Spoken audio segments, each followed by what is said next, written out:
है, शांभवन शतरूपा ने बड़ी कठिन तपस्या की और तपस्या करने के बाद भगवान को प्राप्त किया, तो भगवान से कहा कि मुझे आपके समान पुत्र हो। तब भगवान ने कहा ऐसा ही होगा, और वही शांभवन शतरूपा जो थी कौशल्या बनी और मनु जो थे वो दशरथ बने अयोध्या में जाकर के। इधर महाराज दशरथ एक बार अपने दिमाग में सोचते ही गिलानी हुई इनके मन में। गोस्वामी तुलसीदास जी ये कहते हैं कि एक बार दशरथ मन माही, भैया गिलानी मेरे सुत नाही।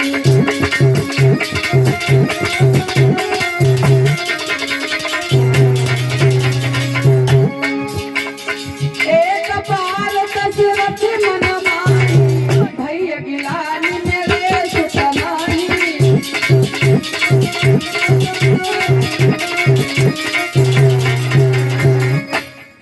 एक बार दशरथ मन माही और भैया गिलानी मेरे सुत नाही।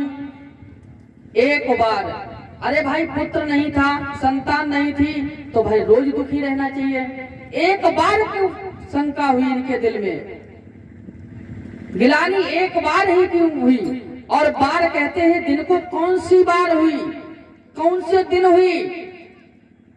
इतवार को भैया, सोमवार को भैया, मंगलवार को भई, बार कौन से बार हुई? लेकिन ये बार नहीं था, इसमें कुछ अलग लिखा है। कहीं कहीं प्रमाण ये मिलता है, एक बार महाराज दशरथ जंगल में शिकार करने के लिए गए और जाकर के एक हिरण का पीछा करने लगे। हिरण आगे आगे भागने लगा, महाराज दशरथ पीछे पीछे जाने लगे। जब आगे बढ़ते हुए हिरण थक जाता है भागता हुआ, तो एक बात कहता है हिरण महाराज दशरथ से, दशरथ तुम मुझे ऐसे नहीं मार सकते हो। क्यों? कारण ये है कि जिन राजा के और सुत ना होई, इनसे मेरो मरण न होई।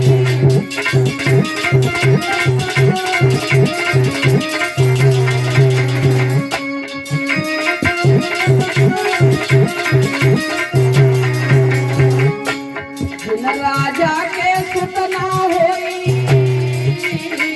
इनसे मेरो मरण न होई।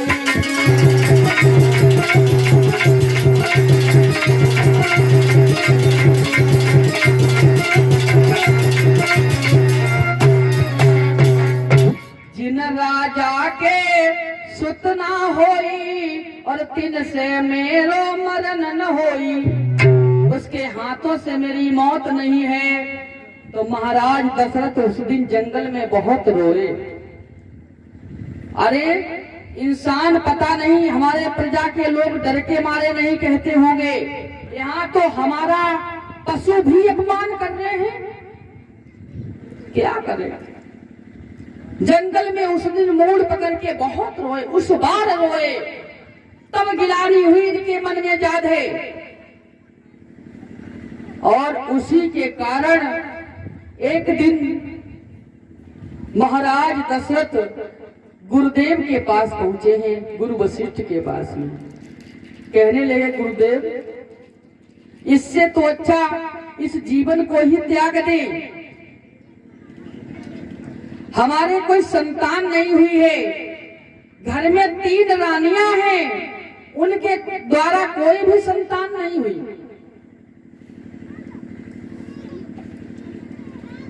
पहली रानी थी कौशल्या, सुमित्रा, कैकेयी। वैसे आनंद रामायण में यहाँ तक प्रमाण मिला है इनके 760 औरतें थी, लेकिन 3 पटरानी थी। आनंद रामायण में प्रमाण मिला भैया, हमें नहीं मालूम है, जो प्रमाणित है वही बता रहे हैं। तीन पटरानियां थी, कौशल्या, सुमित्रा, कैकेयी। ये भी बता दें, सबसे पहले शादी महाराज दशरथ की सुमित्रा के साथ में की गई थी। कैसे? कौशल्या बड़ी जरूर थी, लेकिन असल में देखा जाए तो सुमित्रा बड़ी थी। सुमित्रा के साथ में पहले शादी की। जो कौशल देश के रहने वाले महाराज, उन्होंने महाराज दशरथ के लिए शादी का प्रस्ताव रखा। महाराज दशरथ शादी करने के लिए जब चले और इधर रावण को पता चला कि कौशल्या के द्वारा जो कौशल्या के पुत्र होगा वही मेरा काल बनेगा। रावण प्रकांड विद्वान था, तो कौशल्या का हरण कर लिया। एक अबला होने के कारण इसने संदूका में बंद करके एक जल में बहा दिया और उस संदूका को एक महात्मा जी ने जंगल में निकाल लिया। तो वहां पर कौशल्या रहने लगी। और इधर लोक लाज के कारण जो भानुमंत जो थे, उन्होंने छोटी बेटी सुमित्रा की शादी महाराज दशरथ के साथ कर दी। बारात के ऐसे लौट जाएगी, छोटी वाली तैयार हो सके संग कर दो। बाद में महाराज दशरथ जंगल से आ रहे थे, कौशल्या भी जंगल में मिल गई। तो बाद में कौशल्या के साथ भी शादी की, वहां घर पर ले आए। और तीसरी रानी कैकेयी के साथ में, जो कैके देश के रहने वाले महाराज के साथ में का जो कैकेयी जो थी, इनके साथ में शादी की। लेकिन कैकेयी जो थी पूर्व जन्म में कौन थी बता दें, क्या कथा आगे बढ़ा है। कैकेयी जो थी पूर्व जन्म में एक ब्राह्मण की पत्नी थी। तब इसका नाम पड़ा था कलह। हमेशा अपने पति से कलह रखती थी, हमसे गालियां देती थी। एक ब्राह्मण भिक्षु की पत्नी थी ये। कैसी थी? और मैं तो यही कहता हूँ, सात जन्म दुख पावेगी जो पति से दगा करेगी।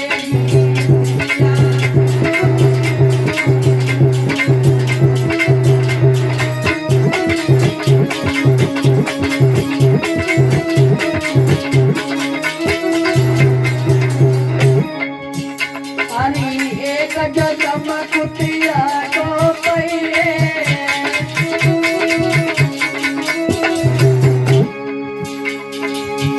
वो तो घर घर लाठी पकड़ेगी जो पति से दगा करेगी।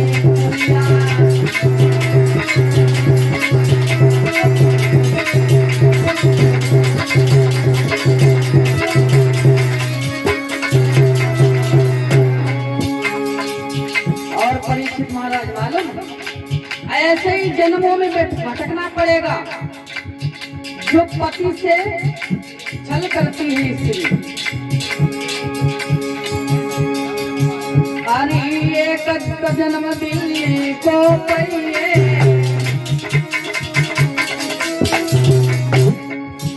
वो तो घर घर डंडा खाएगी जो पति से दगा करेगी।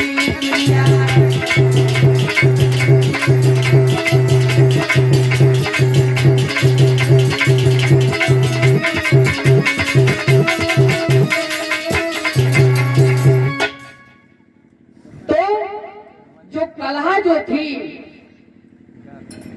वो हमेशा कलह रखती थी ब्राह्मण से। तो बाद में इससे परेशान होकर के ब्राह्मण ने दूसरी शादी कर ली।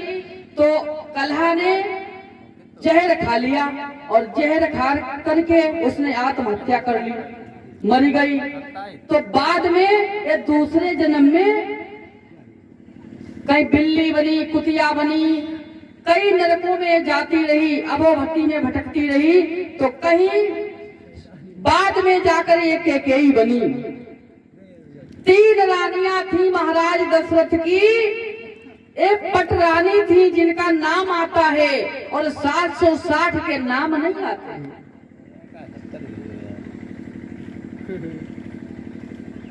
तो महाराज दशरथ गुरुदेव से कहते हैं, प्रभु मैं सुनता हूँ कि सुनता हूँ जो प्राणी अपने और जीवन में पुत्र न पाते हैं।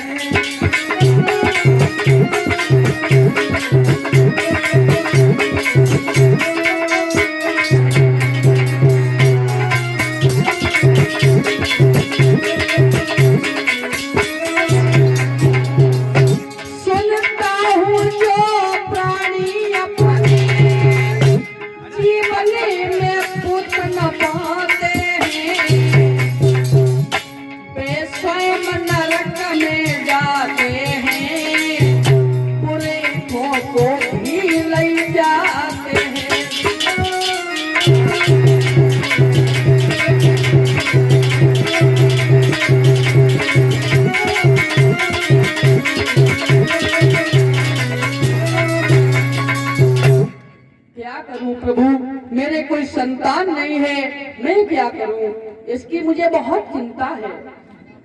गुरु वशिष्ठ कहने लगे, राजन चिंता न करो, क्योंकि चिंता करने से कभी दुख दूर नहीं होते हैं। चिंता करने से आयु कम होती है, उम्र कम होती है और दुख दूर होते हैं भगवान का भजन करने से, भगवान की भक्ति करने से।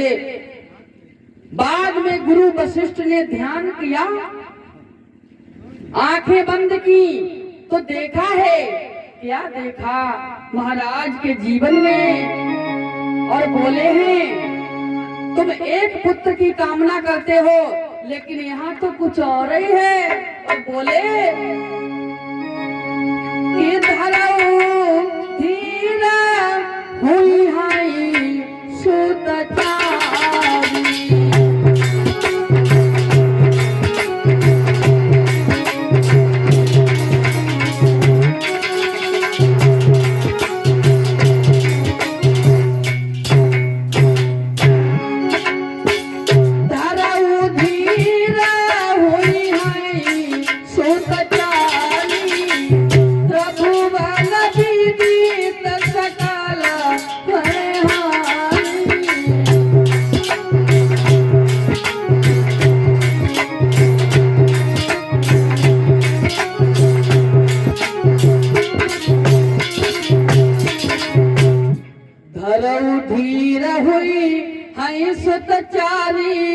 और प्रभुवन विदित सकल भयहारी।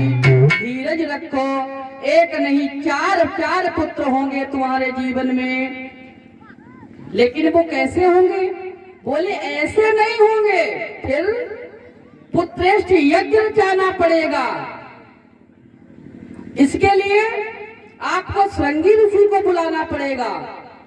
तो श्रृंगी ऋषि वशिष्ठ बुलावा और पुत्र काम शुभ यज्ञ करावा। श्रृंगी ऋषि को बुलाया, पुत्रेष्ठ यज्ञ रचाया। श्रृंगी ऋषि महात्मा जी ने आहुति दी और बाद में कई सालों तक यज्ञ चलता रहा। और फिर बाद में अग्निदेव प्रकट हुए। जब अग्निदेव प्रकट हुए, एक हाथ में पात्र है, वो कटोरा है, उसमें चरु कहें तो खीर है, वो लेकर के प्रकट हो गए और महाराज दशरथ के हाथों में दे दी। कहा कि तुम ऐसा करो, इस खीर को ले जाओ, तीनों रानियों में आधा आधा हिस्सा बांटकर खिला देना और समय आने पर संतान अवश्य होगा। महाराज दशरथ चले हैं, वो खीर लेकर के पहुंचे हैं महलों में। तो कैसे बांटी इन्होंने खीर? बताया है तुलसीदास जी ने कि अरद भाग्य का शल्य ही दीना, उभय भाग आधे दीना।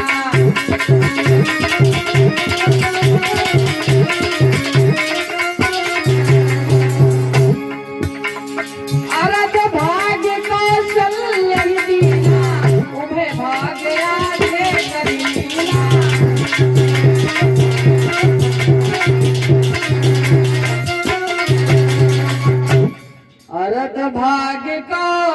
कौशल्य दीना और उभय भाग आधे कर लीना। आधा भाग किया कौशल्या को दिया और आधे में से फिर आधा किया सुमित्रा और कैकेयी को दे दिया। कारण एक ये हुआ, अब कौशल्या के पास ज्यादा खीर हो गई। औरतन में लड़ाई कारण का होती है कि तो ज्यादा दे दो तो वो लड़ी बनती है। कौशल्या बड़ी थी, कौशल्या के पास ज्यादा खीर पहुंच गई। कौशल्या ने जब सोची मेरे पास ज्यादा है, उसने आधा भाग उसमें से और किया, उसने कैकेयी को दे दिया। कैकेयी ने सोचा और हमसे छोटी जो सुमित्रा है ऐसा करें हम इसे दे दें, तो कैकेयी ने सुमित्रा को दे दिया। अब कौशल्या और कैकेयी के पास एक एक भाग और सुमित्रा के पास 2 भाग हो गए। हो गए कि नहीं हो गए? इस तरह से खीर बांटी और धीरे धीरे वो जब खीर खाई, प्रभु की लीला कुछ अलग थी, कुछ अलग ही थी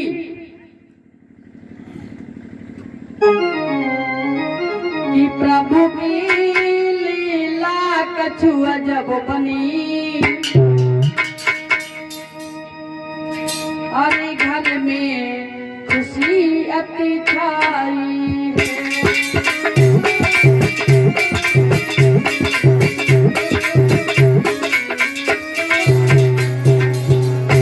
हरि की लीला कछु अजब बनी।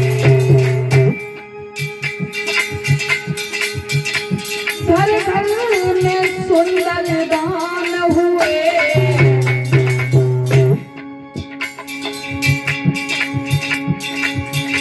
महाराज वो दशरथ लुटवाई रहे, सुनी करके सब हैरान हुए।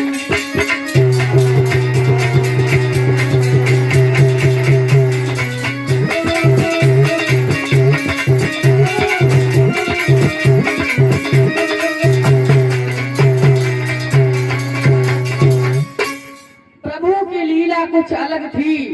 धीरे धीरे समय बीता, समय बीतने के बाद में वही प्रसव का टाइम आ गया।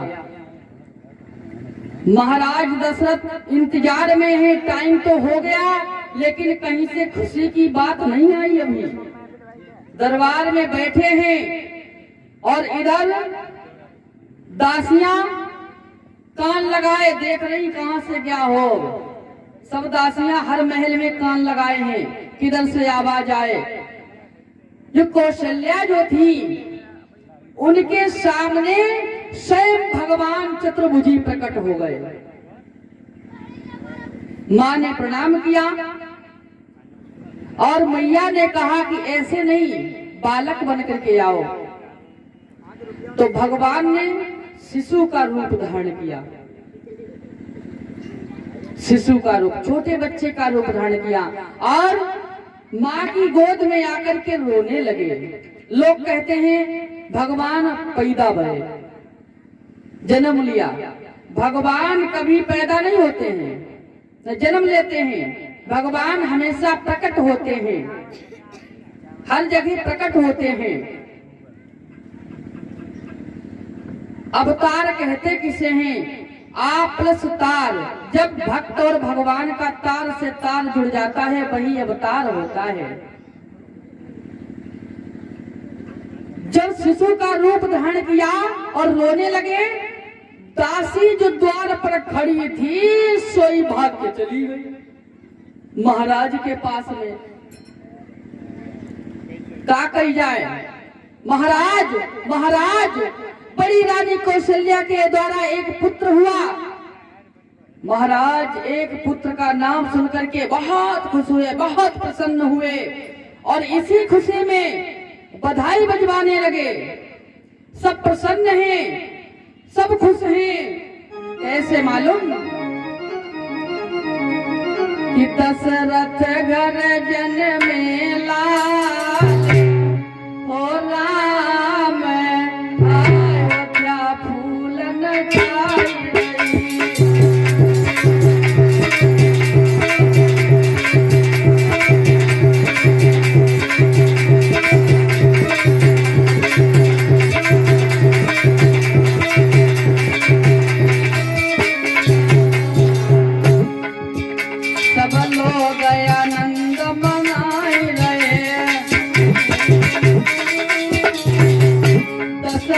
जी दान लुटाए गए। बहुत सुंदर सजा दिया महाराज दशरथ ने महल, हर गली गली सब सुशोभित है। दशरथ घर जन में राम आयो, क्या भूल न जाए।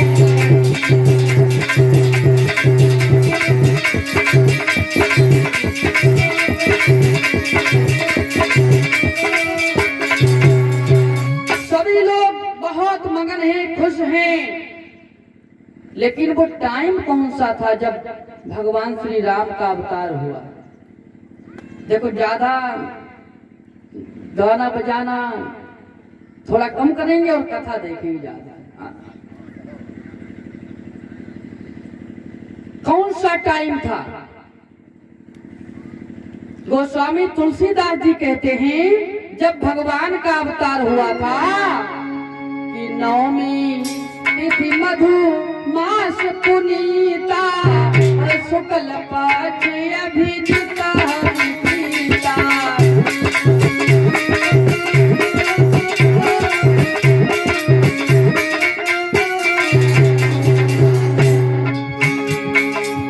नवमी तिथि मधु मास पुनीता, शुक्ल पक्ष अभिजिता हरिप्रीता।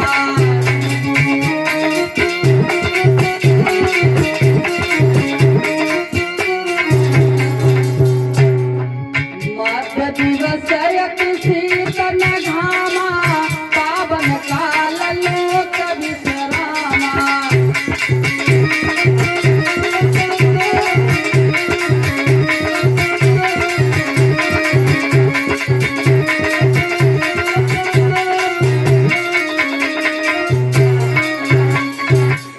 परीक्षित महाराज थोड़ी बात समझें।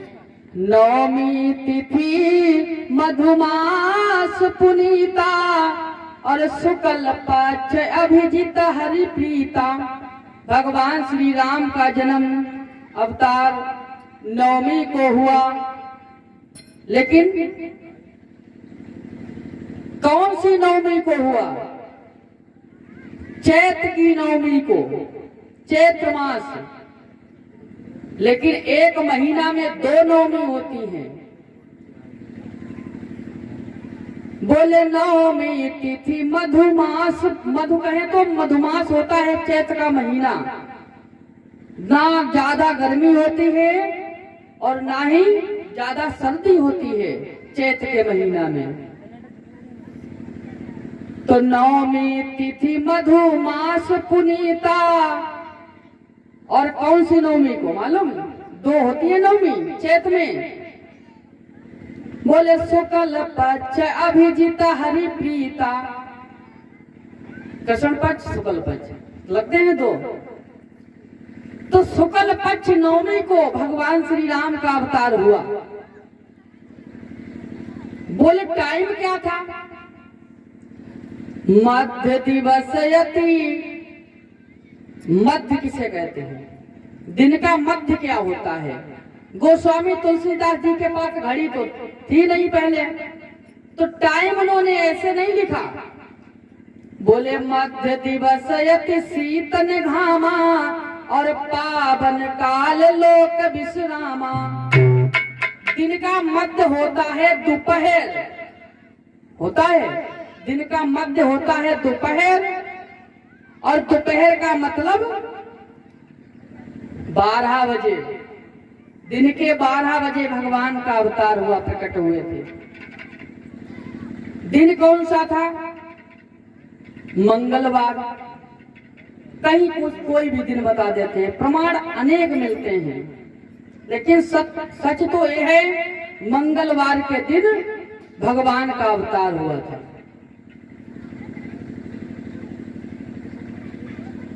नवमी को भगवान श्री राम का अवतार हुआ। इसके दूसरे दिन दशमी को कैकेयी के पुत्र हुआ, और इसके तीसरे दिन सुमित्रा के 2 पुत्र हुए।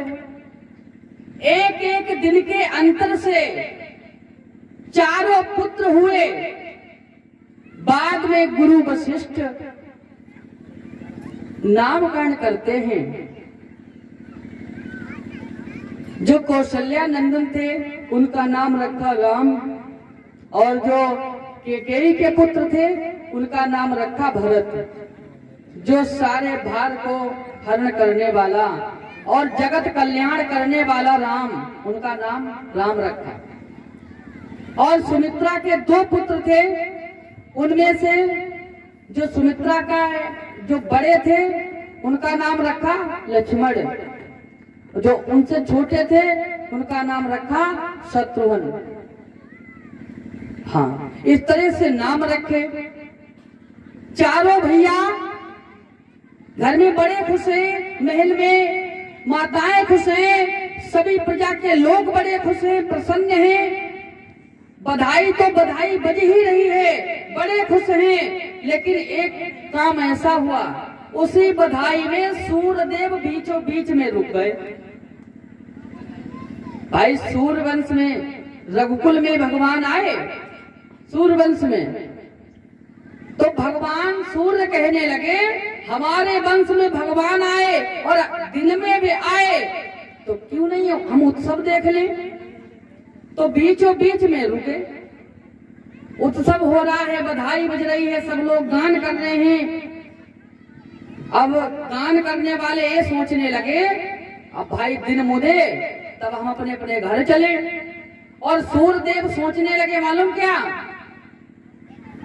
अब जब गाने बजाने वाले अपने घर जाए तो हम जाएं। अब चक्कर में पड़ गए।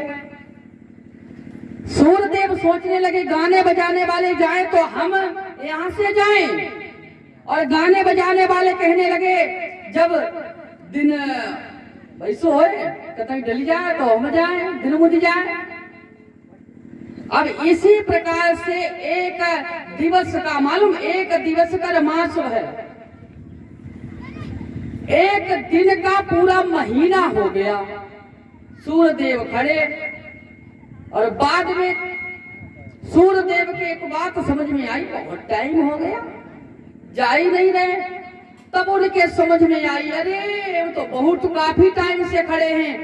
तुरंत ही 12 बजे ही सूर्यास्त हो गए, अंधकार हो गया।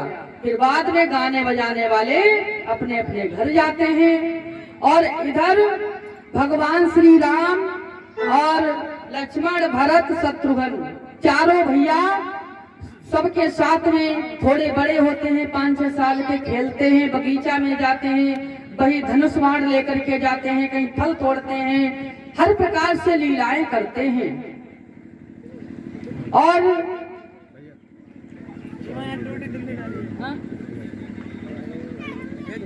चाबी मामा धरी जो पैंट कहाँ पे, यहाँ पे रुपया लिखे ला बोल दें, चलो बाल दिन बोल दें, ठीक है। भगवान श्री राम नाना प्रकार से लीलाएं करते हैं। कुछ सियाने होते हैं तो बाद में गुरु वशिष्ठ के यहाँ आश्रम पर रहने लगते हैं और वही शिक्षा ग्रहण करते हैं। पहले भगवान श्री राम स्वयं शिक्षा ग्रहण करते हैं, बाद में चारों भाई जो तीनों भाई हैं उनको सबको शिक्षा देते हैं। और ये 10 मुद्राएं आनंद क्रिया, 51 मुद्राएं श्री कृष्ण, 50 मुद्राएं द्रकपाल बाबा क्रिया, और 51 मुद्राएं देवी दयाल क्रिया, और 51 मुद्राएं गुप्तदान क्रिया, और 51 मुद्राएं गुप्तदान तो कुछ नहीं।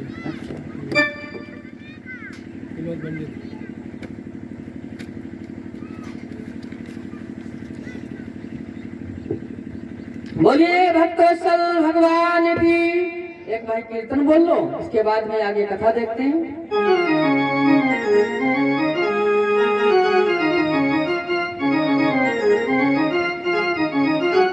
कि राम जपते रहो, काम करते रहो, भक्त जीवन का यूं ही निकल जाएगा।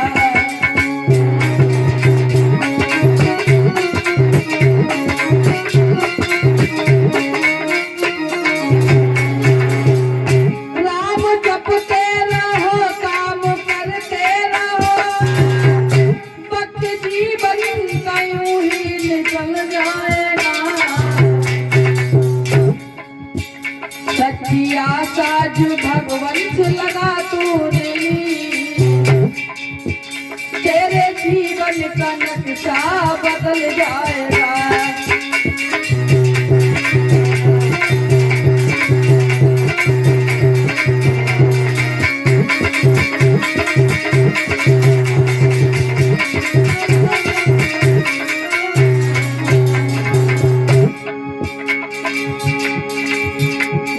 जपते रहो काम करते रहो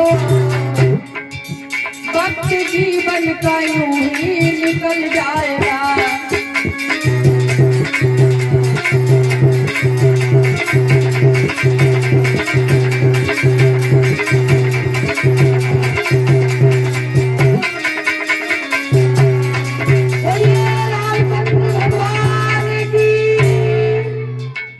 गुरु वशिष्ठ के यहाँ शिक्षा ग्रहण करते हैं चारों भाई। कुछ ही समय में चारों भाइयों ने शिक्षा ग्रहण की, लेकिन पहले की शिक्षा कुछ और थी और आजकल की शिक्षा कुछ और है। पहले की शिक्षा क्या सिखाई जाती थी मालूम क्या? कि प्रातः काल उठी के रघुनाथा और माता पिता गुरु ना वही माता।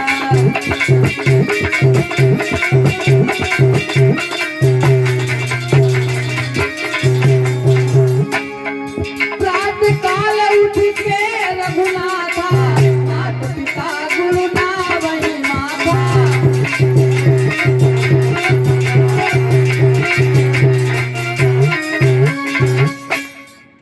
इस तरह की शिक्षा थी, मतलब शिष्टाचार सिखाया जाता था।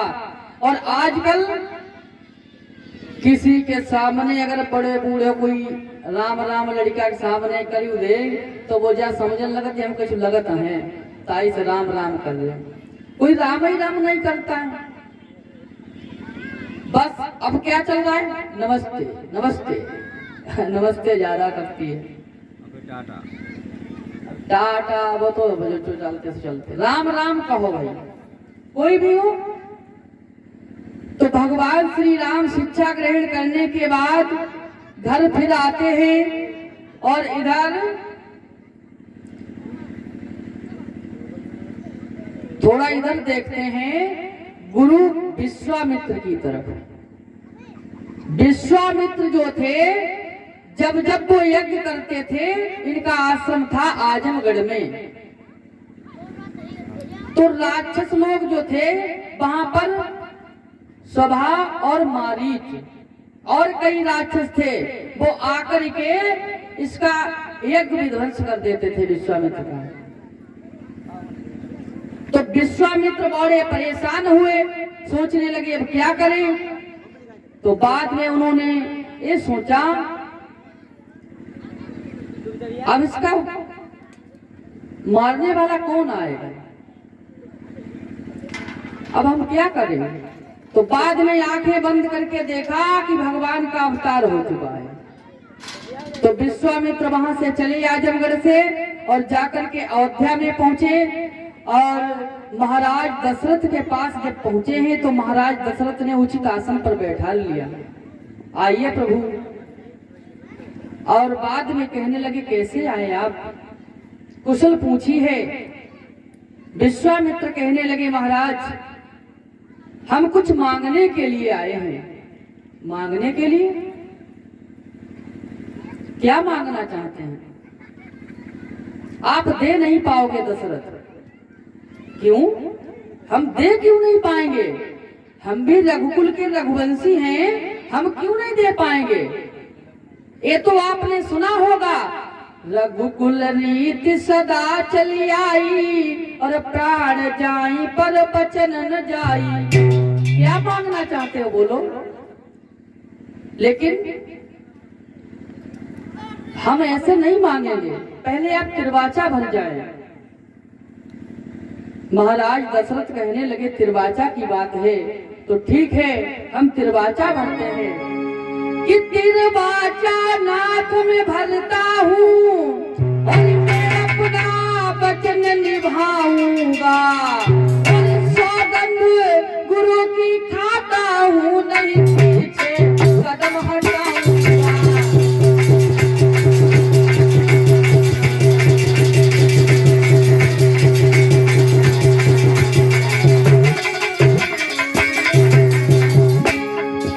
फिर बाजा नाक में भरता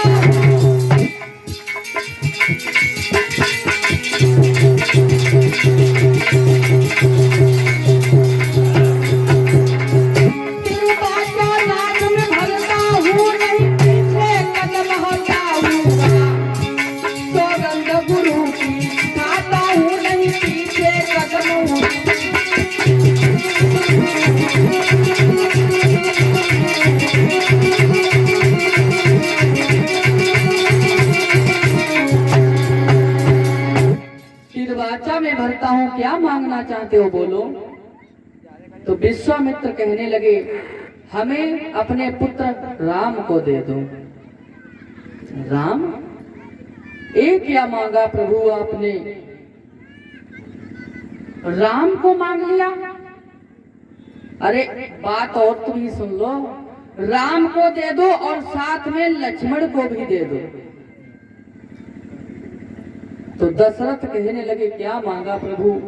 चौथे पन पाए सुतचारी, और विप्र वचन ना कहू चारी।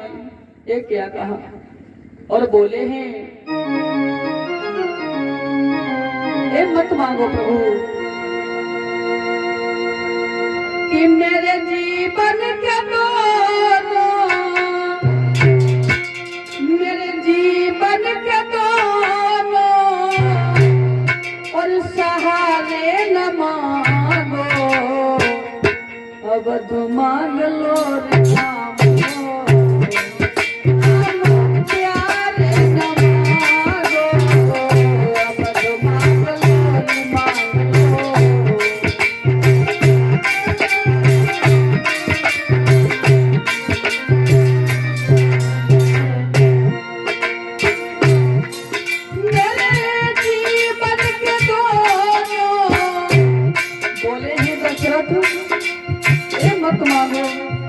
हमारे प्राण मांग लो, कुछ भी मांग लो, और प्राणों से भी बढ़कर राम को न मांगो।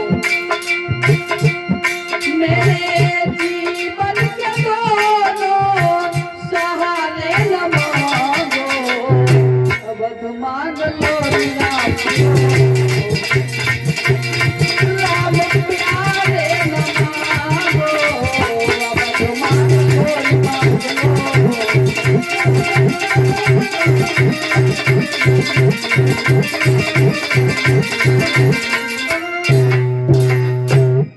क्या मांगा प्रभु आपने। विश्वामित्र कहने लगे तो मना कर दो, हम चले जाएंगे। तो दशरथ कहने लगे मैंने वचन दिया है, मना तो करें तो कैसे करें। तब तक वशिष्ठ ऊंचे से सिंहासन पर बैठे थे, कहने लगे जाने दो, हमें मालूम है, हमें यहाँ तक मालूम है तुम्हारे बच्चों की शादी तभी होगी जब एक बाबा जी संग में लेके जाइए, वैसे ऐसे ही रही जाइए। तो वशिष्ठ लालच में और पड़ी गए। दशरथ कहने लगे ठीक है भेजेंगे। तो बाद में राम और लक्ष्मण को बुलाया। राम और लक्ष्मण ने गुरु विश्वामित्र को प्रणाम किया, वशिष्ठ जी को प्रणाम किया और महाराज दशरथ को प्रणाम किया, अपने पिताजी को। और महाराज दशरथ ने यही कहा विश्वामित्र जी से, आज से तुम ही इनके जो कुछ हो, माता पिता गुरु जो कुछ हो सब तुम ही हो। क्यों कह दिया? अगर माता पिता गुरु सब कुछ ना कहते तो विश्वामित्र कदापि न धनुष तोड़वाते। क्यों भाई? गुरु हैं लेकिन चेला को ए आज्ञा थोड़ी ना दे देंगे बराई अल्लाह कर ले। क्यों? माता पिता की आज्ञा लेनी पड़ती। फिर बाद में विश्वामित्र चिट्ठी भेजते, दशरथ से आज्ञा मांगते, तब कहते बेटा अब धनुष तोड़ो। इसीलिए कह दिया तुम आज से तुम ही इनके माता पिता हो, गुरु भी हो, सखा भी हो, जो कुछ हो सब तुम ही हो। विश्वामित्र भगवान श्री राम को लेकर के चले हैं और धीरे धीरे पहुंच जाते हैं ताड़का वन में, जहां पर एक राक्षसी थी ताड़का। बहुत विशाल राक्षसी थी, उसका बड़ा भयानक शरीर था और जीवन में सबसे पहली बार भगवान श्री राम ने ताड़का का ही वध किया था। कैसे मालूम? लिखा है गोस्वामी तुलसीदास जी ने कि चले जाता मुनि दीन दिखाई, अरे सुन ताड़का क्रोध करी भाई।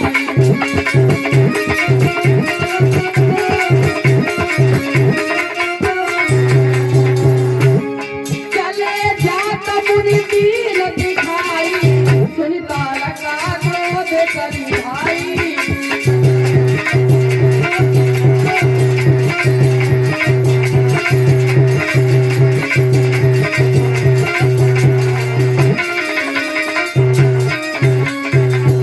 चले जाता मुनि दीन दिखाई, और सुनी ताड़का क्रोध करी धाई। विश्वामित्र आगे बढ़ते हुए जा रहे थे, पीछे राम लक्ष्मण हैं। तो बाद में ऐसा हुआ, ताड़का उधर से आ रही थी, विश्वामित्र ने कुछ अंगूठा दिखा, कुछ अपशब्द और कह दे। ताड़का ने जब विश्वामित्र को देखा, कहने लगी आज तो मेरा भोजन चल करके आ गया, अब खाएंगे जरूर। तुरंत ही बहुत विशाल रूप धारण किया और मुख तो इतना बड़ो बनाए लो, जा मालूम पड़े तो पूरा गांव में एक ही दाम खाए लिए। हाँ, बड़ी विशाल बन गई, जैसे ही झपटी।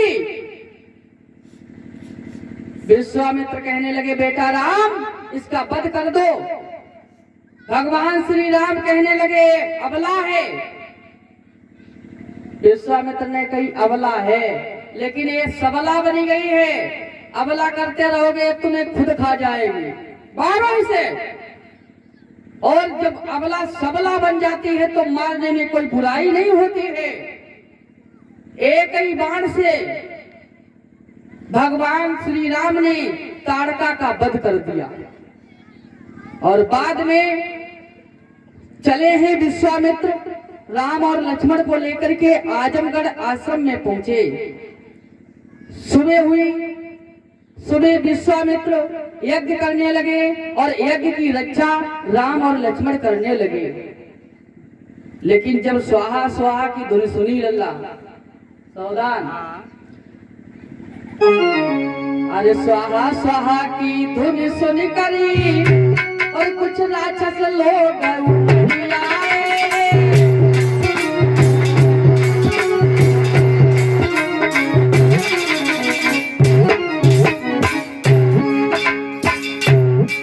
स्वाहा स्वाहा की धुन सुन करी कुछ राक्षस लोग आए।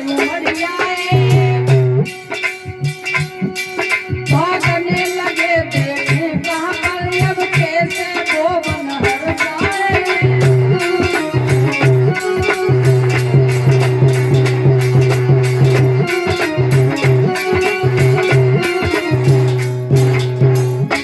राक्षस लोग उमड़ी आए और वहां पर राक्षस कौन थे मालूम? रावण ने ड्यूटी पर लगाए थे स्वभाव और मारीच को।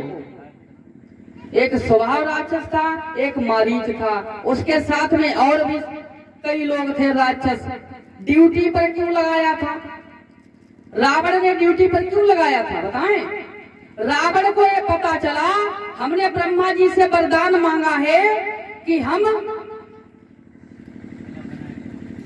बानर और मनुष्य को छोड़कर किसी से न मरे। तो बानरों में ऐसा कोई हमें दिखाई नहीं पड़ता है जो मुझे मारे, और मनुष्यों में एक बस वो विश्वामित्र ही है जो गाध तने का पुत्र है। वो ही मार सकता है मुझे।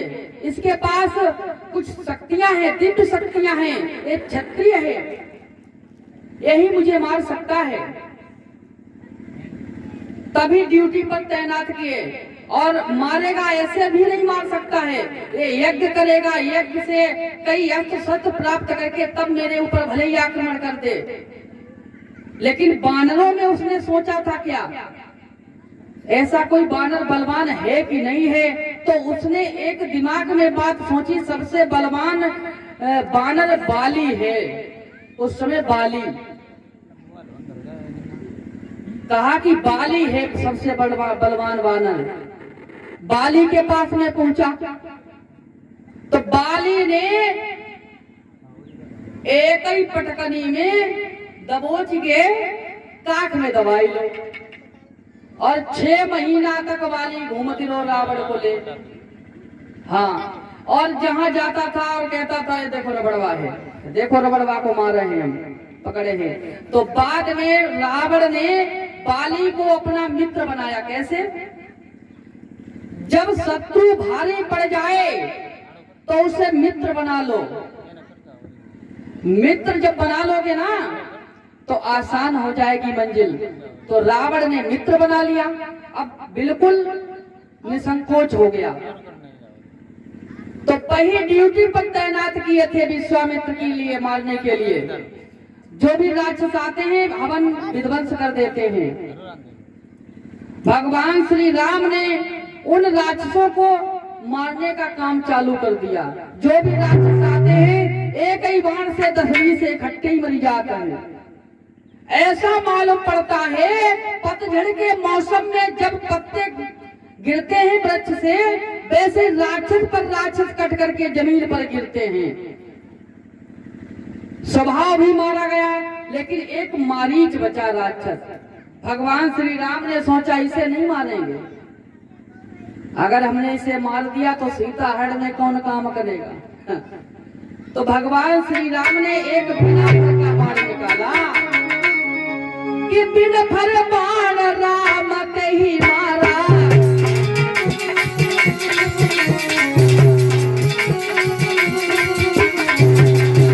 बिन फर बाण राम ते ही मारा, और सागर पारा।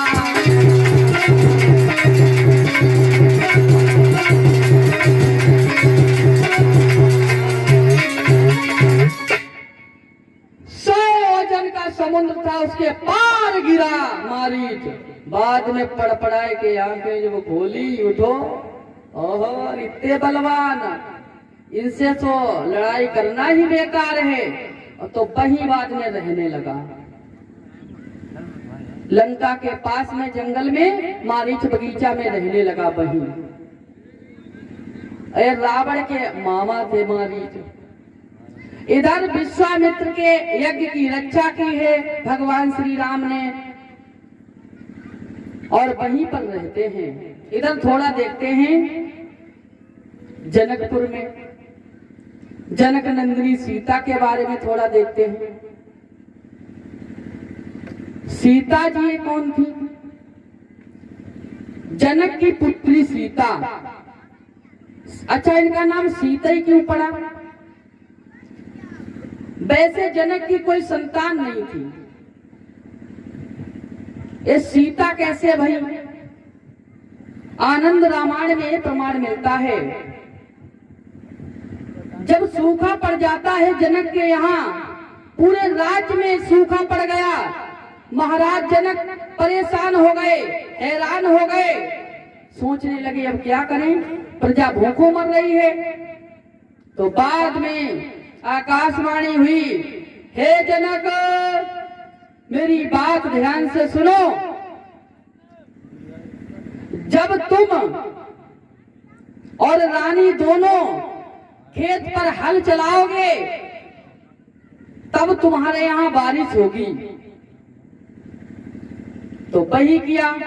अब प्रजा के लिए राजा कुछ भी करे, हल चलाए चाहे कुछ भी करे, अगर सही राजा है तो। और ना आजकल के राजा जिसे एक प्रधान ही बनाए दो, फिर देखो प्रजा कहीं जाए, गांव कहीं जाए, हमें कोई मतलब ना है। हाँ, तो महाराज जनक और उनकी रानी सुनैना इन्होंने हल चलाया। कैसे? एक ही बार में जैसे ही हरैया भरी तो उसी हरैया में भैया सौदान वो हरैया जब भरी तो एक जाए के वो हल जो थो एक जगह पे अटक तो। अब उनने देखी जे वहां कौन है, तो उसने देखा कि एक मलैया निकली और मलैया में एक बच्ची थी।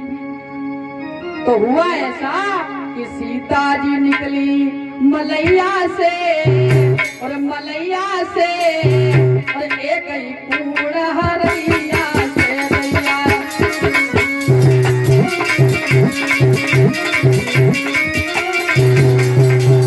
अरे सीता जी निकली मलैया से, मलैया से सौदान, मलैया से भैया एक ही कूड़ा हरैया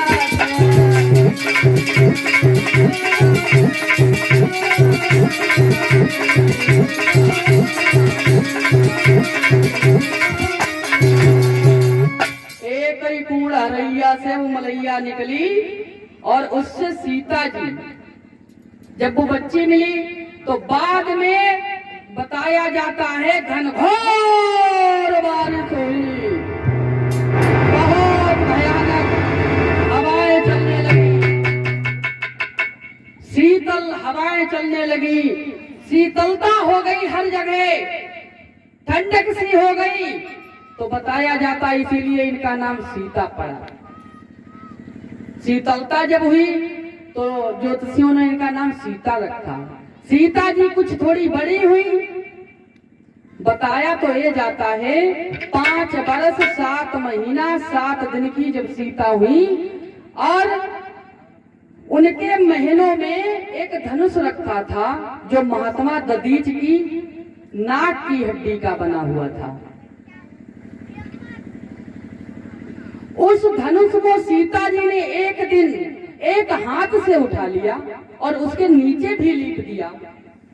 वह है श्री जनक दुलारी सीता ने और बचपन में कौतिक दिखलाया।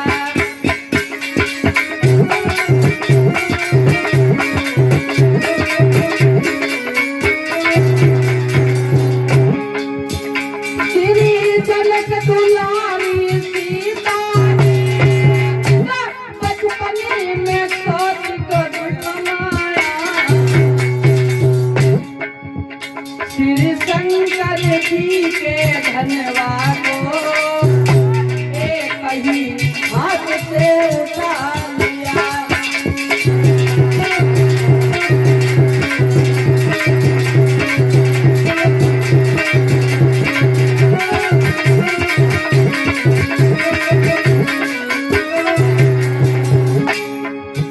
जब धनुष को उठाया भैया सौदान, इतने में जनक आ जाते हैं। उन्होंने देखा सीता को धनुष उठाए तो एक बात सोची, देखा श्री जनक राज ने सीता ने धनुष उठायो है, दरबार में तुरंत पहुंच करके फिर मधुरो वचन सुनायो है।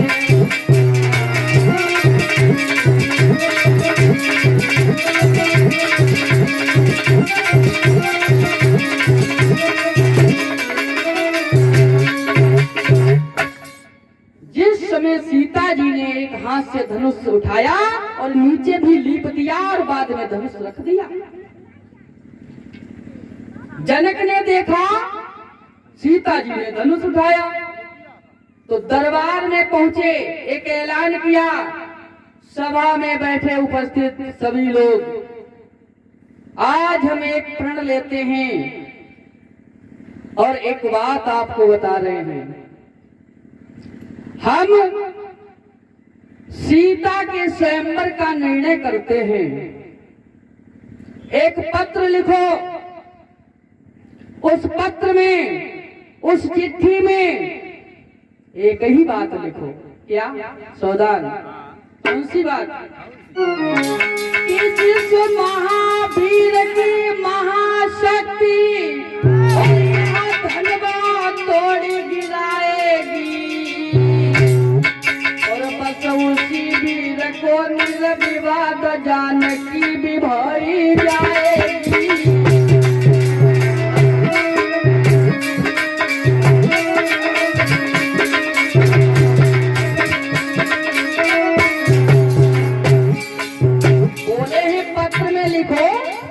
कोई बात छूट ना जाए। जिस महावीर की महाशक्ति धनवा तोड़ गिराएगी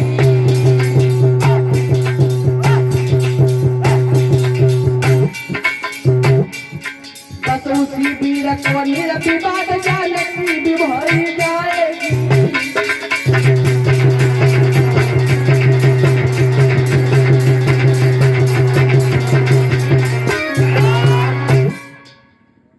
महावीर की इतनी शक्ति हो, इस धनुष को तोड़ेगा, उसी के साथ में अपनी बेटी सीता का रिश्ता जोड़ूंगा।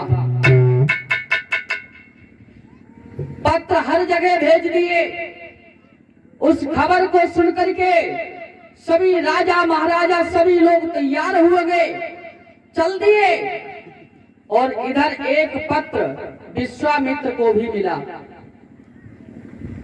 विश्वामित्र ने जब वो पत्र पढ़ा और बाद में बेटा राम और लक्ष्मण को साथ में लेकर के चल देते हैं, कहते हैं चलो आज जनकपुर घूमने के लिए चलेंगे। चले हैं, धीरे धीरे आगे बढ़ते हुए जा रहे हैं और जंगल एक ऐसा पड़ा, ऐसा कि सो पाते ही खबरी स्वयंवर की और श्री जनक राज के धाम चले।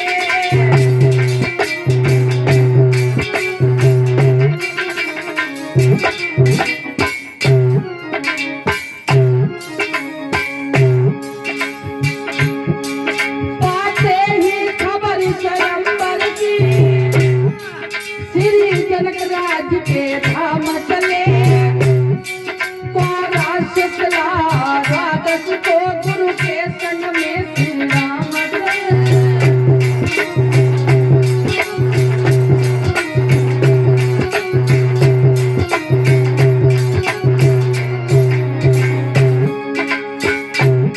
चले हैं। राम एक जंगल में पहुंचे, थोड़ा आगे बढ़कर देखा। क्या देखा भगवान श्री राम ने?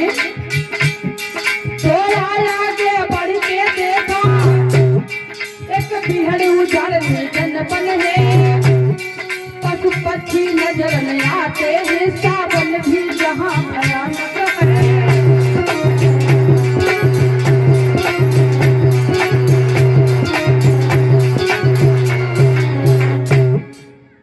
एक जंगल में पहुंचे जहाँ पर पशु पक्षी भी नजर नहीं आते हैं। फिर कुछ और देखा, एक पत्थर है, उसकी बनक एक स्त्री के समान है। भगवान श्री राम पूछने लगे, गुरुदेव ये क्या मैं देख रहा हूँ, एक पत्थर जैसी स्त्री, इसका मतलब क्या है? गुरु विश्वामित्र एक वृक्ष पर बैठ करके समझाने लगे, बेटा राम, एक गौतम ऋषि की पत्नी अहिल्या है। एक बार इन्हें इंद्र ने देखा, इनके ऊपर मोहित हो गया। अरे गौतम ऋषि की पत्नी अहिल्या तो बड़ी सुंदर है, इनके साथ में छल करना चाहिए, वो कैसे करे? चक्कर में पड़ गया, घूमने लगा इधर उधर। तो इंद्र जो था वो चंद्रमा के पास पहुंचा। एक बात और बताएं, इंसान के विचार उसी से मिलते हैं जो जैसे विचारों का होता है। अब दारू वाले के विचार दारू वाले से मिलेंगे, जुआ वाले के विचार जुआ वाले से मिलेंगे, अब हमसे कहीं जाए तो हमारे विचार भैया संत महात्मन से मिलेंगे। तो हर विचार का इंसान होता है। चंद्रमा के पास ही क्यों पहुंचा और देवता के पास इंद्र क्यों नहीं गया? चंद्रमा के भी 27 औरतें थी, वो भी 5 थी, किसी के संतान नहीं थी। फिर भी ये चंद्रमा जो था अपने गुरु बृहस्पति की पत्नी को लेकर के भाग गया था। इतने गिरे विचारों का था चंद्रमा। तो चंद्रमा से एक बात कही, भैया तुम ऐसा करो। किसने कही? सावधान। इंद्र ने एक बात कही, क्या कि तुम मुर्गा बन जाना, बाबा बन जाना, तुम मुर्गा बन जाना, मैं साधु बन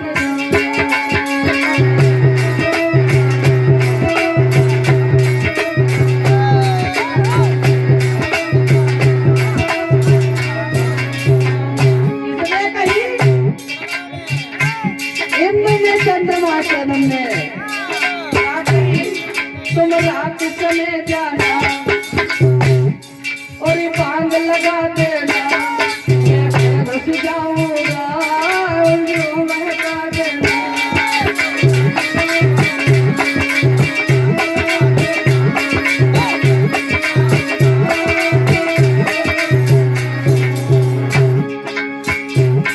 तुम इतना काम करना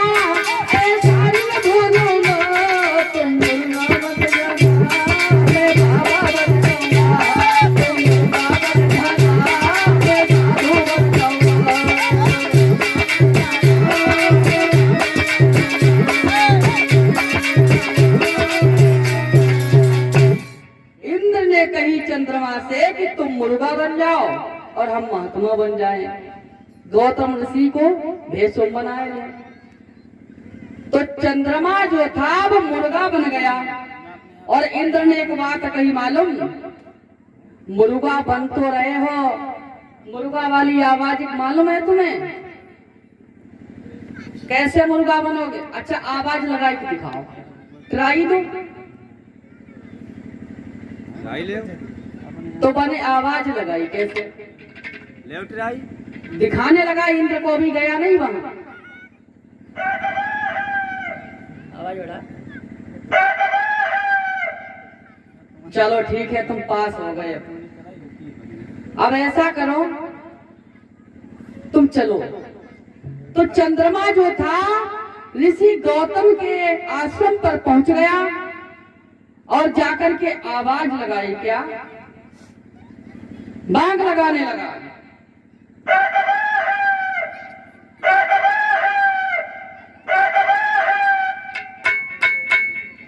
ऐसा हुआ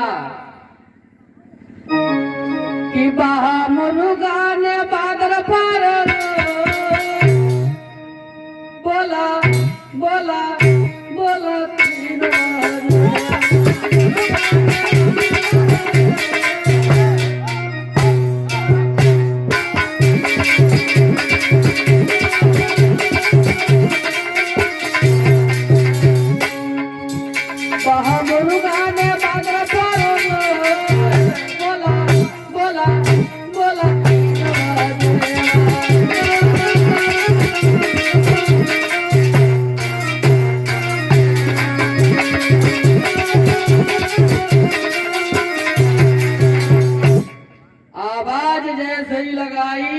गौतम ऋषि पड़ पड़ा के आगे गोली गोली पड़े, कमंडल उठाओ। अरे अब थोड़ी देर पहले सोए, बड़ी जल्दी सुबह निकल आओ। कमंडल उठाया और चल दिए गंगा स्नान करने के लिए। रोज स्नान करने के लिए जाते थे गौतम ऋषि। और इधर इंद्र को मौका मिल गया, इंद्र फिर घुस गया। गौतम ऋषि का रूप धारण करके अहिल्या के पास में लेट गया। और इधर गौतम ऋषि चले हैं, जाकर के गंगा जी के पास पे पहुंचे। जैसे कमंडल डुबाया स्नान करने के लिए, वैसे गंगा जी कहने लगे, कौन है? मैया ये तो रोज आता हूं। अच्छा गौतम ऋषि इतनी रात को कैसे आ गए? मैया मैं तो स्नान करने के लिए आया इतनी रात। अरे सुबह हो गया, मुर्गा ने बांग लगा दी। अरे पागल मत बनो, अभी सुबह नहीं हुआ, तुम्हारे घर में छल हो रहा है, तुम्हें कुछ मालूम है? जाओ। तुरंत ही गौतम ऋषि वहां से भागे और जाकर के पहुंच गए। और इधर इंद्र जो था महात्मा का रूप धारण करके, वही गौतम ऋषि का रूप धारण करके बाहर निकला। और गौतम ऋषि ने देखा, समझ गए ये इंद्र है, तो श्राप दे दिया, जा तेरे शरीर में सुराख ही सुराख हो जाएंगे। तो बाद में इंद्र तो वहां से चला गया और चंद्रमा के जो कंधे पर भीगी धोती जो पड़ी थी वो मारी। तो बताया जाता है चंद्रमा के आज भी धब्बे हैं। तो वही गौतम ऋषि की पत्नी अहिल्या हैं, राम इनका उद्धार करो। तो गुरु की बात मान करके कि गुरु विश्वामित्र के कहने से अहिल्या का उद्धार किया।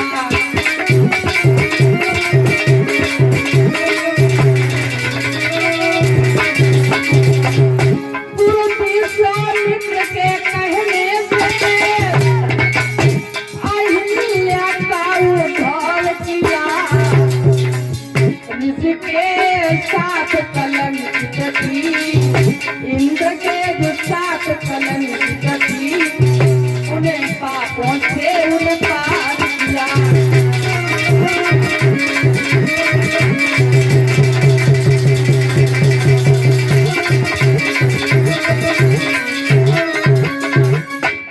और बाद में अहिल्या का उद्धार किया। अहिल्या अपने धाम के लिए चली जाती हैं। गौतम ऋषि महात्मा से फिर मिली जाकर के।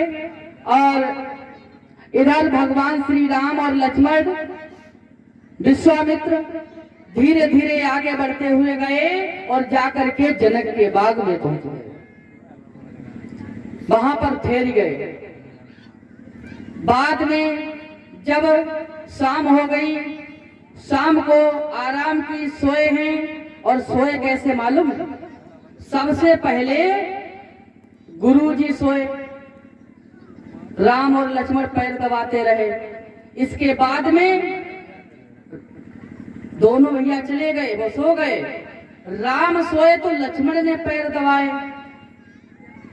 राम सो गए, फिर बाद में लक्ष्मण। अब सबसे पहले जगना किसे चाहिए था? सबसे पहले कौन सोया? गुरुजी। अब गुरुजी को जगना चाहिए, लेकिन उल्टा हुआ। सबसे पहले जगे कौन? लक्ष्मण। राम जी के पास में पहुंचे, पैर दबाने लगे। फिर राम जगे, फिर दोनों भाई गुरुजी के पास में पहुंचे। तब गुरु तत्पश्चात उठे। इस तरह से सुबह हुई। गुरुजी ने कहा, बेटा इस बगीचा से फूल ले आओ, पूजा करेंगे। तो आज्ञा पाने के बाद चले हैं गुरु वशिष्ठ की। गुरु विश्वामित्र ने आज्ञा दी और चले हैं भगवान श्री राम और लक्ष्मण बगीचा में फूल तोड़ने के लिए। धीरे धीरे आगे बढ़ते चले गए, फूल तोड़ते रहे, फूल तोड़ते रहे। और बाद में सरोवर के पास में जब पहुंचे तो उन्होंने कुछ और देखा। गिरजा मैया का मंदिर है, माँ भवानी का मंदिर है। ऐसा हुआ कि चौकोर चार चौपड़ वाला बगीचा के बीच सरोवर है। और उसी सरोवर के समीप गिरजा जी का मंदिर है।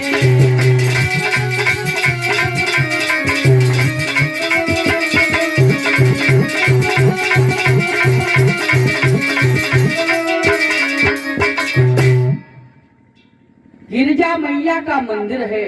पहुंच गए, वहां पर बैठ गए। और इधर सीता जी चली सहेलियों के साथ में फूल तोड़ने के लिए, सरोवर में स्नान करने के लिए चली और जाकर के पहुंच गई बगीचा में।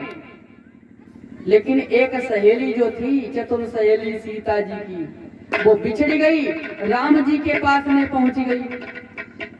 राम जी को देखा और बाद में फिर सीता जी के पास में पहुंच गई और कहने लगी, हे बहन, मैं तो ये देख कर आई हूं, क्या जिनकी बरसों से कामना लोग करते आ रहे हैं, उनकी सुंदरता की बढ़ाई हम क्या करें। बहुत सुंदर दो राजकुमार हैं और मैंने तो यहाँ तक सुना है, आप भी चलो कि चलो गुइया राम बगिया में आए, चलो चली राम बगिया में आए।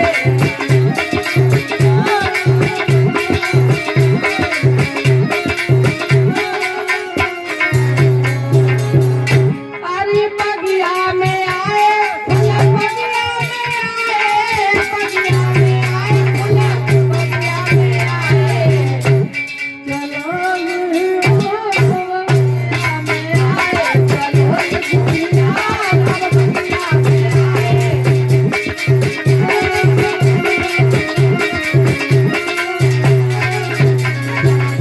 राम बगीचे में मौजूद है तो सीता जी चली, सखियां चली, तो राम वहां पर बैठे थे और इधर सीता जी चली सखियों के साथ में।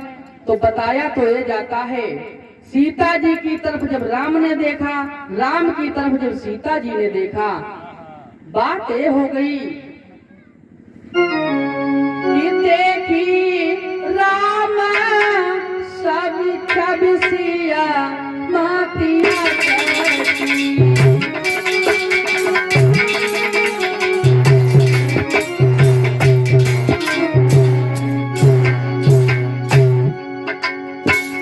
देखी राम छबिसिया मातिया करती, सिया छब देखी राम मातिया करती।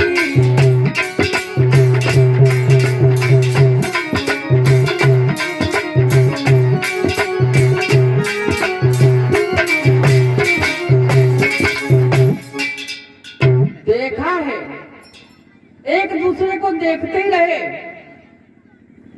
लेकिन क्या करें, जैसे चोर की नार प्रकट रो नहीं पाती है, डर है उसे, वैसे ही कहें तो कहें क्या, एक दूसरे से बस देखते ही रहे कि पड़ी गए प्रेम की डोरी में, चित चोर आप चित चोर भये।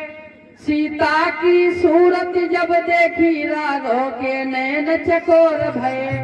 बाद में सीता जी ने भगवान श्री राम की तस्वीर अपनी आंखों में बंद कर ली और सखियों के साथ में चली और जाकर के गिरजा मैया के मंदिर में पहुंची हैं। पूजा की, आराधना की। बाद में गिरजा मैया ने यही वरदान दिया, हे सीते, तुम जिसे सच्चे दिल से चाहोगी वही तुम्हारे जीवन में आएगा और कोई नहीं। और इधर भगवान श्री राम और शेषावतारी लक्ष्मण विश्वामित्र के पास में चले और जाकर के पहुंच जाते हैं।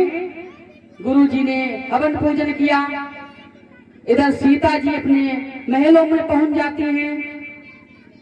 जब जनक को पता चला विश्वामित्र बगीचे में मौजूद हैं, तुरंत ही जाकर के आदर सम्मान सहित गुरु विश्वामित्र को और राम और लक्ष्मण को लेकर के आए। गुरु विश्वामित्र और राम और लक्ष्मण बैठ जाते हैं आसन पर और इधर जब स्वयंवर की तैयारी की थी, सीता जी जयमाला लेकर के चली हैं सखियों के साथ में। सब राजा महाराजा बैठे हुए हैं। कभी तो ये कहता है, गोस्वामी तुलसीदास जी ने लिखा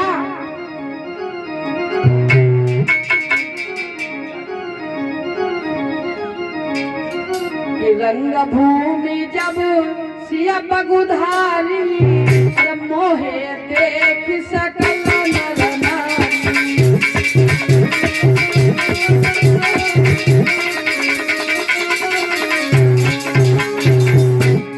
रंग भूमि जब सिया पगुधारी, मोहे देख सकल नर नारी।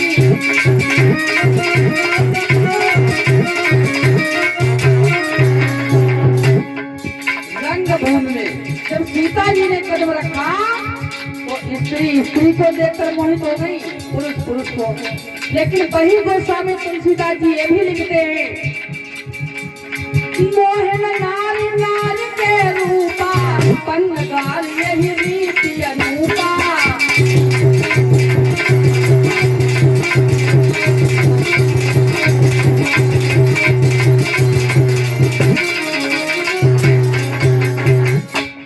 मोहन नारी नारी के रूपा और पन्नगार यही रीति अनूपा। स्त्री को देखकर कभी मोहित नहीं होती है। ये चाहे निर्णय कर लीजिए भैया परीक्षित महाराज, अपने आप को बहुत समझेगी। बताएं, ऐसे ही एक बहू रहे, ससुरे में विदा हो के आई, सारे मोहल्ला की औरतें जुड़ी मिली के देख करके पहुंची गई।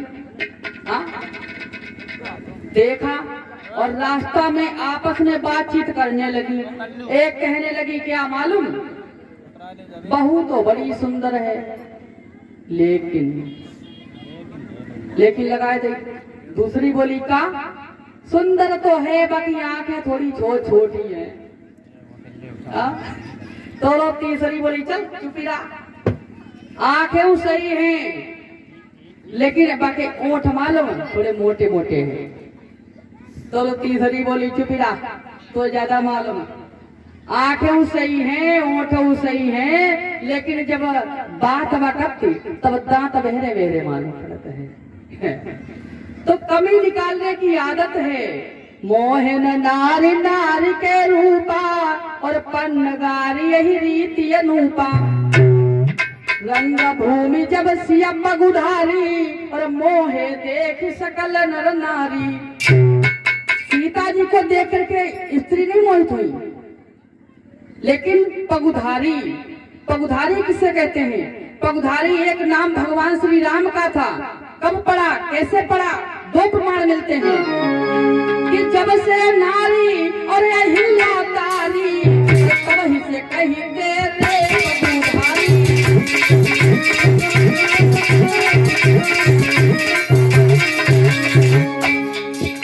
परीक्षित महाराज, एक तो प्रमाण ये मिला, अहिल्या का उद्धार किया तब पगुधारी नाम पड़ा। दूसरा प्रमाण ये मिला, क्या, जब त्रिगुणातीत की परीक्षा लेने के लिए चले प्रभु तो जाकर के विष्णु भगवान के पास में पहुंचे। पहले परीक्षा ले ली, ब्रह्मा की ली, शंकर जी की ली। शंकर जी को क्रोध आया, ब्रह्मा जी को भी क्रोध आया, भगवान के पास में पहुंच गए। अरे जब से सीना में लात जो मारी, तब से कहते रे पगुधारी।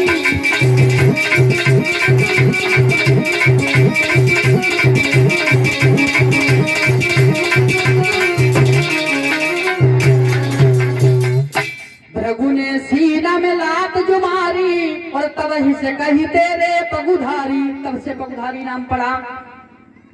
बाद में भगवान श्री राम सिंहासन पर बैठे हैं, सीता जी जयमाला लेकर के चली हैं और जाकर के सिंहासन पर बैठ जाती हैं।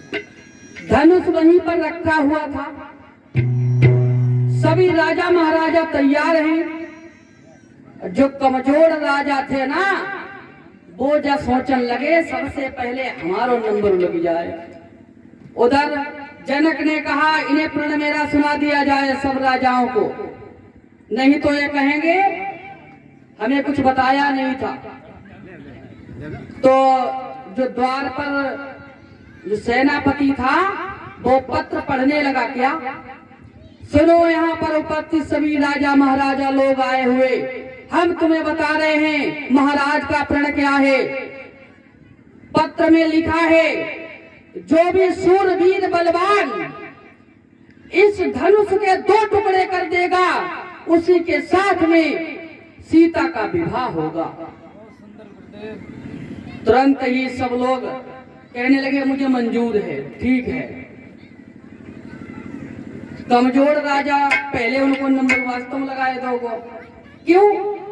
सेनापति ने सोची कमजोर वाले जो हैं जे पहले अजमाए ले और ना तो पता लगो इनको नंबर ना लगो तो जे बाद में जा कहीं हमारो नंबर ही नहीं आए पाओ ना हम तो देते धनुष।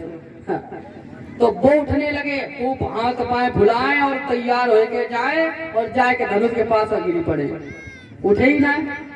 धीरे धीरे सब राजा लोग ऐसे ही उठाते रहे, नहीं कुछ नहीं हुआ।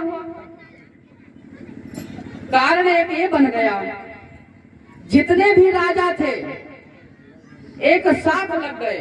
गोस्वामी तुलसीदास जी ये कहते हैं कि भूपा सहस्त्र दस काही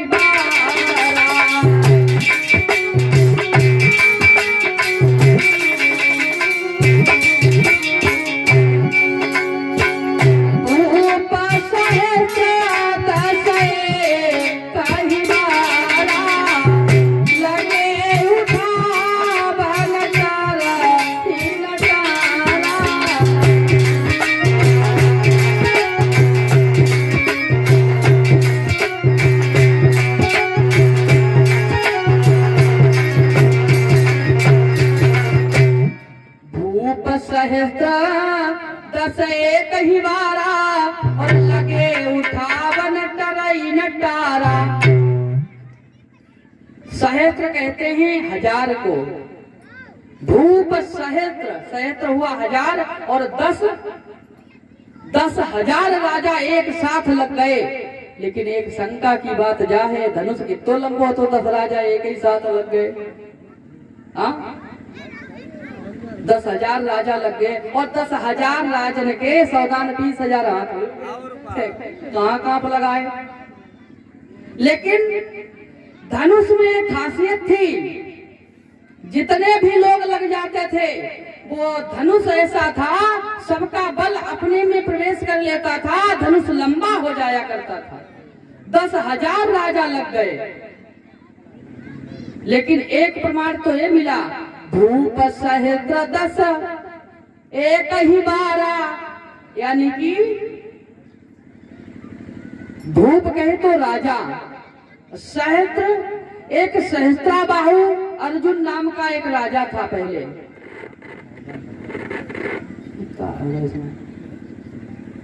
सहस्त्राबाहु अर्जुन नाम का एक राजा था। भूप सहस्त्र 10 कहे तो 10 कंदर रावण, भूप सहस्त्र 10 एक ही बारा। और ये 2 ही राजा थे लेकिन 10,000 गिनती आ गई, थोड़ा फर्क है। भूप सहस्त्र 10 एक ही बारा और लगे उठावन टरई नटारा। किसी से धनुष नहीं उठा तो जनक खड़े हो गए, ये मैंने क्या प्रण ले लिया, हमें लगता है सीता की शादी नहीं हो पाएगी। अब ऐसा मालूम पड़ता है कि कुंवारी लली रही, थोड़ा गाय ले करे माता बहने, कि कुंवारी धी रही और मैंने फिर था पेज धनुष की ठानी।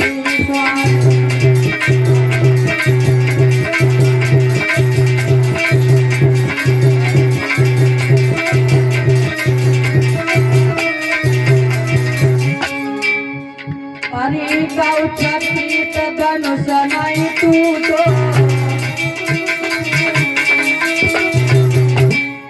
सब विधि भाग लली को फूटो। हमारी हंसी भई, हमारी हंसी भई, था पेज धनुष की ठानी।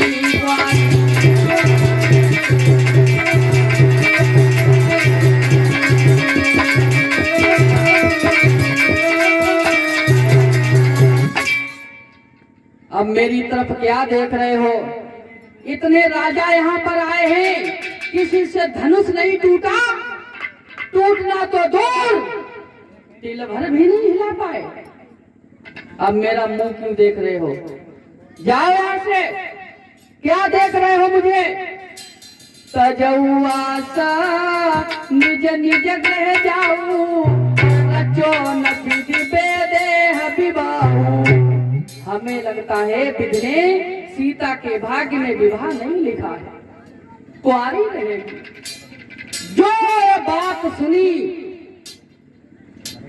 लक्ष्मण ने, अब वे तो गुस्सा में आएंगे, खड़े हो गए, कहने लगा क्या कहा जनकराज, कोई पृथ्वी पर बहादुर नहीं, कोई वीर नहीं, हम जैसे रघुवंशी बैठे हुए हैं फिर भी आप ये कहते हैं। तो बोले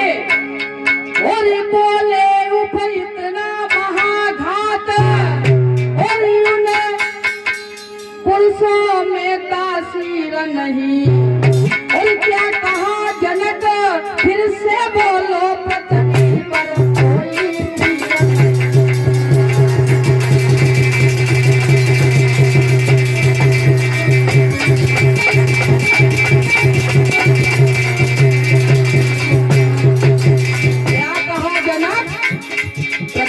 कोई बहादुर नहीं है। अगर गुरु भैया की आज्ञा मिल जाए तो तुम्हें मालूम है सारा ब्रह्मांड उठा लेंगे।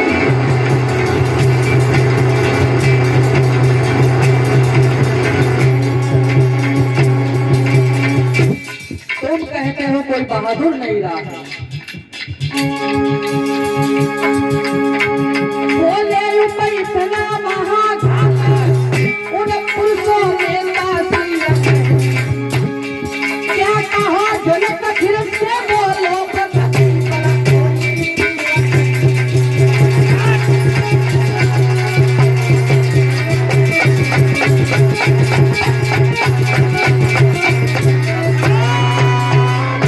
क्या कहा जनक तुमने, पृथ्वी पर कोई बहादुर नहीं है। अगर भैया की आज्ञा हो जाए, गुरु की आज्ञा हो जाए तो सारा ब्रह्मांड उठा ले और ब्रह्मांड को उठा करके एक कच्चे घड़े की भांति फोड़ डालूं, अगर भाई की आज्ञा मिल जाए मुझे। लेकिन क्या लक्ष्मण सीता के संग शादी करना चाहते थे? नहीं। बहादुर लोग सभा में बैठ करके कभी अपमान नहीं सुनते हैं, कायरता भरी बातें नहीं सुनते हैं, वो बोल पड़ते हैं। इसीलिए लक्ष्मण बोल पड़े। अब गुरु जी ने कहा बेटा लक्ष्मण तुम खामोश बैठो, तुम्हारा काम नहीं है। तो बाद में समय जान करके शुभ समय जान करके भगवान श्री राम को गुरुदेव ने उठाया, कहा कि जाओ इस धनुष का भंजन करो और जनक का संताप दूर करो। तो चले हैं गुरु की आज्ञा पाने के बाद।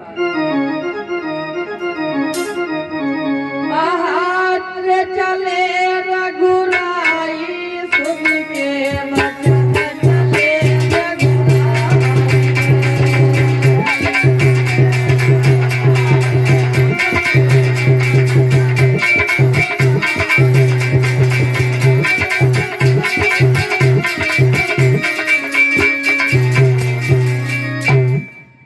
सुन के बचन चले रघुराई गुरु को शीश नवाई।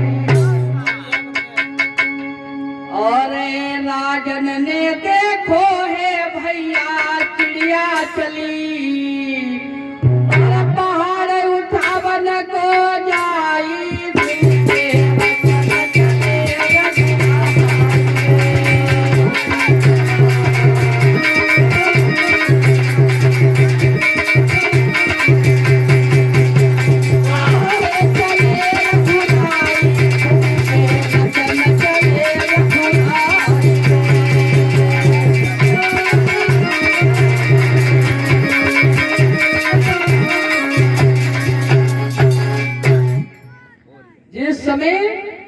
राम चले हैं गुरु जी को शीश नवा करके और जाकर के धनुष के पास में पहुंच गए।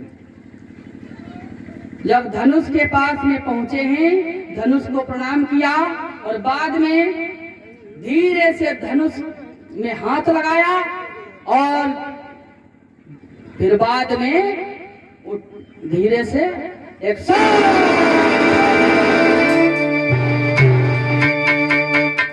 लेकिन उठाते समय तो देखा सबने बातें बन गई। फिर पता नहीं कब झुका धनुष, अरे आवाज एक का आई कानों में।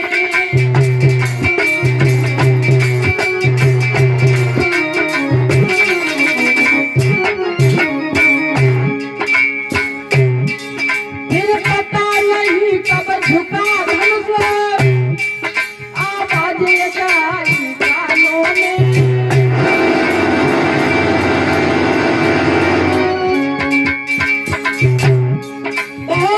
घनघोर शोर हुआ, फिर पता नहीं कब झुका धनुष, आवाज एक आई कानों में।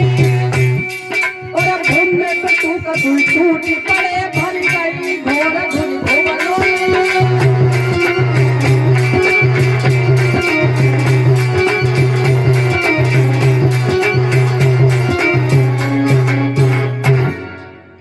धनुष को उठाते समय देखा, लेकिन बाद में पता नहीं कब धनुष झुका और कब दो टुकड़ों में टूट गया। एक ही आवाज आई, घनघोर आवाज आई, और बाद में दो खंड भगवान श्री राम ने भूमि पर डाल दिया। अब इधर भगवान श्री राम खड़े हैं और सीता जी की सहेलियां कहने लगी, अब काय देखती हो, चलो बढ़ो ना आगे, जयमाला पहना। सीता जी आगे बढ़ी। अब सीता जी तो छोटी और राम आते 14 साल के, सीता थी 5-6 साल की, अब गर्दन तक ना पहुंच रही। अब कैसे जयमाला पहनाए? तो सहेलियां कहने लगी लक्ष्मण से, तुम कोई उपाय करो, कोई उपाय करो। हम क्या उपाय करें, तुम ढूंढ लो उपाय, मैं नहीं मालूम। तो लक्ष्मण से जब सहेलियों ने कहा ज्यादा, तो लक्ष्मण कहने लगे, देखो सबसे ज्यादा खातिर हमारी होए तब तो हम करेंगे उपाय। तो बाद में लक्ष्मण ने सबको सुनाए कि एक बात कही, भैया ने धनुष तोड़ो, हमने वो पैरों में छू पाए। तुरंत ही लक्ष्मण वैसे तो पैर छू करके उठाते थे जल्दी, और उस दिना पैर में लेट गए। राम ने कही, भाई उठे ही ना है, कहा बात। और जैसे ही उठा न करो नीचे, वैसे सीता जी को मौका मिले, वो गर्दन जयमाला डाल गई। और कहीं कहीं संत महात्मा विनोद ये करते हैं, मालूम कैसा? जब गर्दन तक सीता जी नहीं पहुंच पा रही तो सखियां बिना मतलब में कहने लगी, कहने लगी, राम जी के गर्दन में सीता जी ने जयमाला डाल दी, जयमाला पड़ी ना है। और झूठे ही कहने लगी, जयमाला डाल दी, जयमाला डाल दी, जयमाला डाल दी। अब राम चक्कर में पड़ गए, जयमाला में जब हम झुके ना है तो जयमाला कैसे पड़ी गई? हाँ, और सकत सखिया कोई झूठी थोड़ी ना कहती, हो सकत पड़ी गई हो। जैसे ही नीचे गर्दन उन्हें देखी जयमाला पड़ी कि ना है, गर्दन झुकाई हो गए से फिर मौका मिले डर गई। तो कई संत हर प्रकार से कहते हैं। हाँ।